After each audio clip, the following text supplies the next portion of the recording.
დიდი მადლობა პირველ რიგში გიორგი კერკენიძეს გადასარევი იდეისთვის, იმიტომ ეს არის ძალიან მნიშვნელოვანი ყველა ბავშვისთვის, ვინც იბადება ქართველებს გულისხმობ უცხოეთში, იზრდება და ვის მშობელსაც არ აქვს საშუალება, რომ სამსახურის შემდეგ, შრომითი დღის შემდეგ გამონახოს რო და პატარების აღზრდაზე იზრუნოს გულისხმობ მშობლიურ გარემოსთან კონტაქტზე. ამიტომ ეს შემოთავაზება არის გადასარევი საშუალება, რომ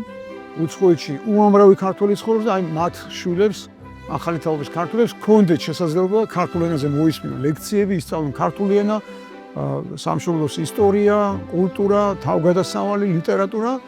მეც სიამოვნებით მივიღებ ამაში მონაწილეობას, ჩავერთვები, გამოვიყენებთ ინტერნეტ სივრცეს, მაგრამ მეც საზიაკოს სიამოვნებით, სადაც კი შეიკრიბებიან ბავშვები, სიამოვნებით ჩავალ მათთან და ეს კონტაქტი მექნება, იმიტომ რომ დარწმუნებული ვარ, რომ ჩვენ თუ დავკარგავთ ენას,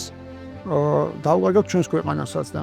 პირიქით, სადაც არ უნდა ვიყოთ, შეგვიძლია ეს ხიდი შევინარჩუნოთ, თუ კი შეგვეძლება ვისაუბროთ ქართულად, იმიტომ რომ სხვა არავინ არ ზრუნავს ამ ენაზე, მხოლოდ ჩვენ შეგვიძლია ამ ენის შენარჩუნება და გადარჩენა, ასე რომ სადაც არ უნდა ვიყოთ, შეგვიძლია ეს ხიდი და კავშირი სულ გქონდეს ჩვენ სამშობლოსთან. გიორგის კიდევ ერთხელ მადლობა ასეთი კარგი იდეისთვის.